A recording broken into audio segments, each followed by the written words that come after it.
O governo já conta com a maioria ou ainda espera conquistar alguns votos? Vamos começar pela reforma da Previdência, deputado. Olha, a maioria de governo, nós consideramos que base de governo neste momento do Congresso, ela é representada por bancadas que se somam em 411 deputados. Então o nosso trabalho é consolidar uma votação que seja capaz de dar segurança. No caso da reforma trabalhista, é maioria absoluta, 257, e no caso de piso, e no caso da reforma constitucional, que é a reforma da Previdência, é 308, que é o piso, 2 vezes, com um intervalo de 5 sessões entre uma e outra. Perfeito. Mas a nossa expectativa é construir a melhor votação possível, que dê força, que dê segurança, que legitime de maneira mais ampla possível a posição de governo, que na realidade é a posição de interesse do conjunto da sociedade, nesse processo legislativo. Deputado, quando o governo diz não recua mais, isso significa o quê? Primeiro que o governo não recuou. O governo fez um projeto de reforma previdenciária e é importante dizer que esse projeto atende ao interesse da população. Antes de eu entrar no ar, alguém falava aí, antes de eu entrar... A Carolina Bahia está falando de Brasília, ela já vai conversar com o senhor. Isso. Esse projeto é um projeto de interesse da sociedade, ele quer garantir a segurança no pagamento da grande maioria daqueles que se aposentam, 64% que se aposentam com salário mínimo, 13% que se aposentam com 1 a 3 mínimo ou fração, e 8% que se aposentam com 3 a 5 ou fração, dando um total de 85% dos aposentados brasileiros que hoje estão nessa situação, os que se aposentaram e os que se aposentarão. Nós temos uma situação de expectativa de vida que aos anos 80 era 65 anos e hoje é 75. Ao mesmo tempo, nós temos uma expectativa de viver pós-aposentadoria se situando em torno de 15 a 20 anos. É para garantir tudo isso, além do agravante da crise econômica que nós recebemos do governo anterior, com um rombo de 170 bilhões anual, um rombo histórico nas contas brasileiras ao longo das décadas. Tudo isso nos faz obrigatoriamente a fazer esse processo de reforma. Portanto, nós acreditamos que o projeto original que foi apresentado, ele foi um projeto que naturalmente seria motivo de debate no Congresso. E esse debate, passado 15 audiências públicas, passado um seminário, diversas consultas e interlocuções feitas pelo conjunto dos deputados, nos trouxeram pontos a serem ajustados. Então, o que foi feito não foi recuo, o que foi feito foram ajustes face àquilo que os deputados, no seu conjunto, entenderam que fosse possível de ser assumido e ser votado. Deputado, o presidente da Câmara, Rodrigo Maia, chegou a falar... Olá, bom dia para o senhor. Chegou a falar na semana passada em adiar a votação da reforma da Previdência, entrar um pouco em maio, para se conseguir exatamente esse convencimento e os votos necessários de maneira confortável para o governo no plenário da Câmara. O que vocês conversaram ontem? Qual é a data prevista para colocar em plenário a reforma da Previdência? Rosane ou Carolina? É a Carolina. Carolina, na realidade o governo tem a previsão de até o final de maio, já tinha essa previsão, votar as reformas no primeiro tempo trabalhista e no segundo tempo da Previdência. Essa previsão de votação ela está mantida. Na comissão é que nós havíamos previsto votar nesta semana que estamos entrando a reforma da Previdência, e a oposição que estava com um conjunto de obstruções, com 7 ou 8 requerimentos, o que dificultaria ler o relatório da semana passada, abriria mão dessa obstrução e admitiria a leitura do relatório com pedido coletivo de vistas, se nós, ao invés de votarmos dessa semana, votássemos na próxima, e aí a previsão de na próxima semana, terça-feira, dia 2, estarmos votando na comissão essa reforma, para que nesses 3 dias, amanhã, quarta e quinta, nós pudéssemos fazer o debate do relatório.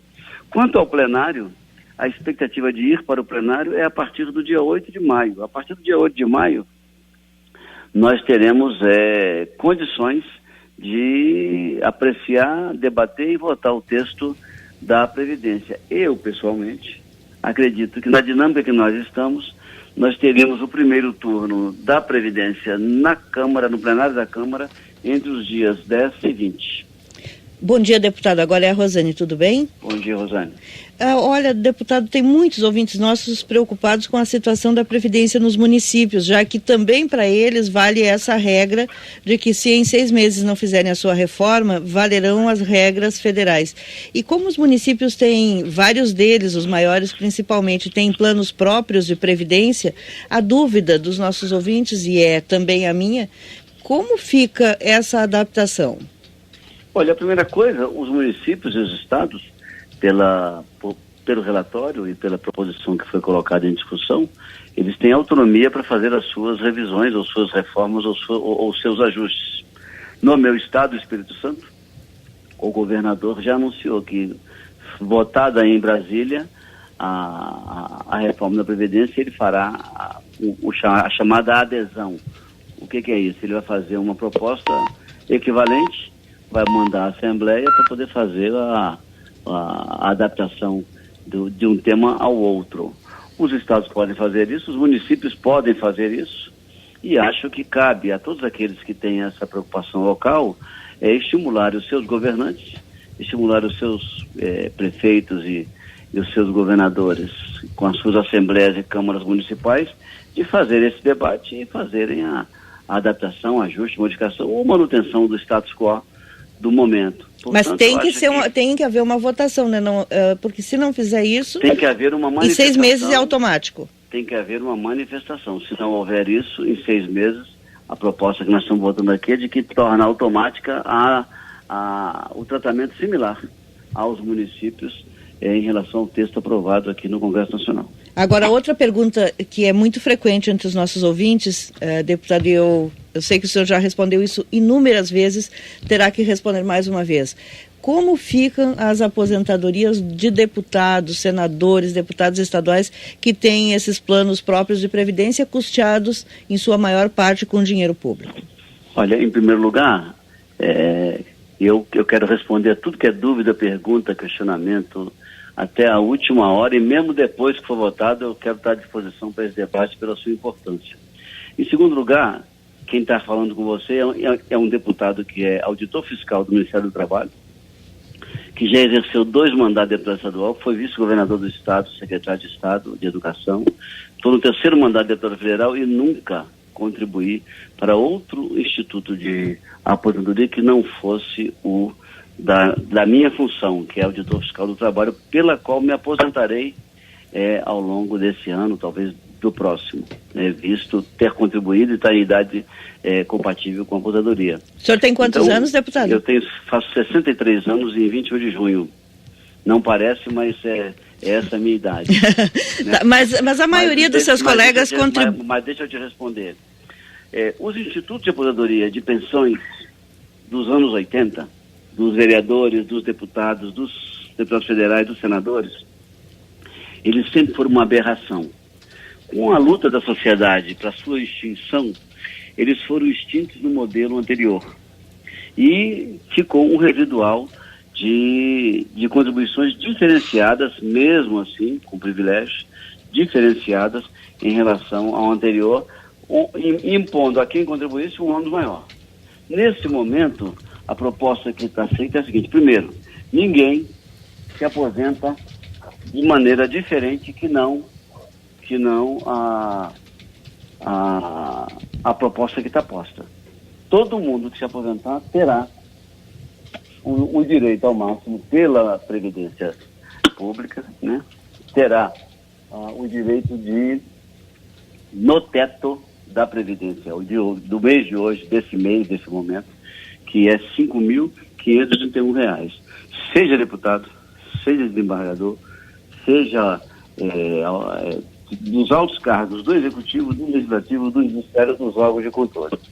Se algum deles quiser fazer uma previdência diferente para receber uma outra aposentadoria, terá que fazê-lo numa previdência complementar privada, não essa previdência que está sendo construída nesse momento. No caso dos deputados que têm mandato, a regra que está posta é a seguinte: quem tiver mandato a partir do próximo ano e não tenha tido outro mandato, vai ter a regra absolutamente colocada, 65 anos de idade, teto de salário 5.631 e vai ter que fazer a contribuição conforme as regras que estão colocadas na proporção do seu salário. Quem está exercendo o mandato e não se reeleja, pega esse tempo e faz a chamada agregação para o seu local de previdência e se aposenta conforme as regras de transição. E quem se reeleger vai ter o direito, se estiver vinculado a um sistema atual, tem direito a se manter nesse sistema atual, mas a aposentadoria se dará aos 65 anos de idade como referência. É que essas regras de transição são bem longas para os deputados, né? Não, é a mesma para todo mundo, para a sociedade, tanto para atingimento de idade e de outras situações. As mulheres começam com 52 anos, os homens com 55 e vão entre 15 e 20 anos futuros atingir as datas e os parâmetros colocados. A referência de prazo e idade, não há privilégio colocado nesse texto. Esse texto foi feito para que a sociedade saiba que está sendo tratada de maneira igualitária em todos os níveis. Basta ver o padrão de aposentadoria que está posto. Deputado, deixa eu aproveitar para lhe perguntar sobre a questão dos estados. A Rosane perguntou dos municípios e a gente sabe que os governadores vêm a Brasília para conversar com o presidente da República ainda. Tem uma reunião prevista, eu não sei que dia. Acho para que amanhã. Para amanhã. Eu ia lhe perguntar o seguinte: ainda a possibilidade de se acrescentar ao texto da reforma essa questão dos estados, ou vai permanecer mesmo a regra dos 6 meses? Não, o que está posto no texto final, nós ontem, foi a primeira pergunta que me foi feita, acho que pelo Daniel, a reunião de ontem com o presidente, estávamos presentes os líderes de governo, de Congresso, os ministros Embaçaí, Manteiga e Moreira, mais o Rodrigo, com o presidente. Não, Manteiga não, opa. Desculpa. Embaçaí Meirelles. Embaçaí Meirelles, Isso. Foi um ato falho. Então, a decisão tomada ali é que o texto, isso já tinha sido conversado com o relator, né? Já estava bem estabelecido. O texto que nós estamos em discussão para voto, ele é o texto que ele é produto das diversas audiências, das diversas interlocuções. Então, ele foi tratado desta forma para que ele fosse um produto, para que ele fosse um resultado das manifestações da base parlamentar. Então, esse é um texto cuja possibilidade de mexer é zero, é mínima. Eu botaria zero como referência, porque essa é a nossa convicção de que esse texto foi ao limite dentro do que é solicitado, dentro do que foi colocado e acordado, e dentro do que foi possível ser adotado como desejado. Tá certo. Deputado, muito obrigado pela sua atenção nessa manhã. Uma boa semana para o senhor. Um abraço. Bom trabalho. Deputado federal do PMDB, líder da maioria na Câmara dos Deputados, Lelo Coimbra.